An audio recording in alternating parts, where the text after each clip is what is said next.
Hello guys, मी आरती आणि stitching lover आरती या YouTube चॅनलमध्ये आपलं सर्वांचं मनापासून खूप खूप स्वागत.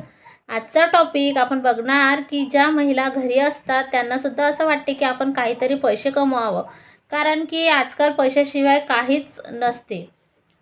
पैसा असला तर आपण सर्व काही घेऊ शकतो. दवाखान्याचं जर काम पडलं आपल्याकडे पैसा नसला, सर्व गोष्टीसाठी तर पैसाच पाहिजेत ना. त्याच्यासाठी असं सगळ्यांना असं वाटते की आपण काही ना काही वेळा पैसे कमवायला पाहिजे.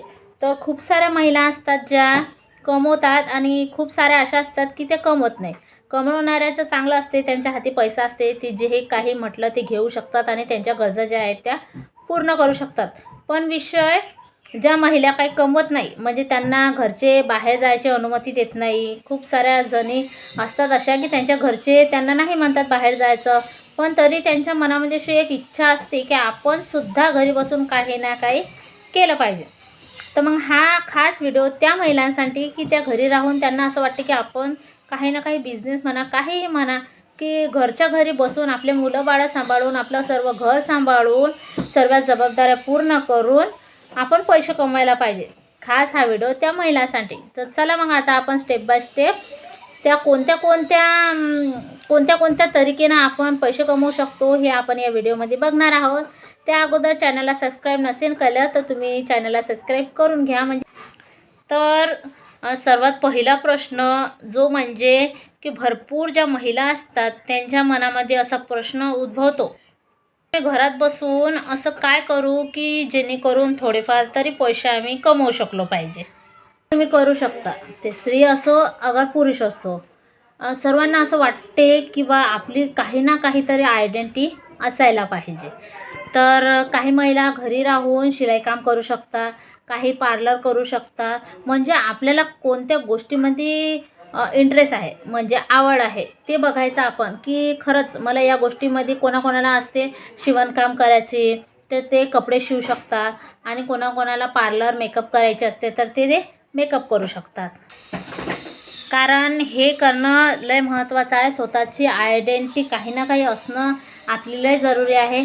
कारण की आता आपले मुलं जे लहान असतात आणि काय लहान असल्यानंतर मग ते मोठे होतात, मग ते लेकरं जे आहेत ते आपल्या शाळेत जातात. तर मग जो आपल्याजवळ काही टाईम असतो तर मग त्याच्यामध्ये आपण असं रिकामं बसू जर आपल्याला बिमारीसुद्धा येऊ शकते. कारण की आपण विचार करत राहतो ना, आणि जर का आपण थोडं बहुत जर काम केलं तर आपल्या डोक्यामध्ये जे काही विचार असतात ते येत नाही, कामामध्ये येत नाही ना विचार.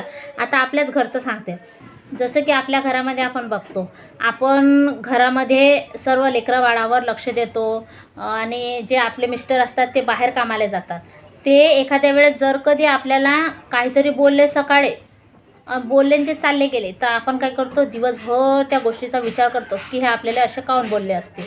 आणि तो जो व्यक्ती बोलून जातो तो बाहेर पडतो, तो त्याच्या कामामध्ये व्यस्त असतो. त्याच्या जे मनामध्ये असतात 100 अशा हे असतात, गोष्टी असतात. तो तुम्हाला काय बोलून गेला हे त्याच्या लक्षात बी नसतं, पण घरी राहणाऱ्या तुमच्या मनामध्ये तेच ते चालू असते की यानं असं काऊन म्हटलं असेल, तसं काऊन म्हटलं असेल.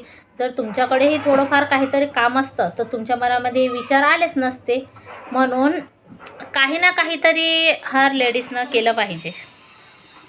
काही वर्षानं काय होतं की आपले मुलं हे जे मोठे होतात, मोठं झाल्यानंतर मग आपल्याला कोणी विचारतं की आता तू काय करतं, ते तर सेटल होऊन जातात ना त्याच्या ह्याच्यात. आपण त्याला शिकवतो, सवरतो, मग ते सेटल होतात. मग आपण काय करतो, असं जर आपल्याला कोणी विचारलं तर तुम्ही त्यांना काय उत्तर देता?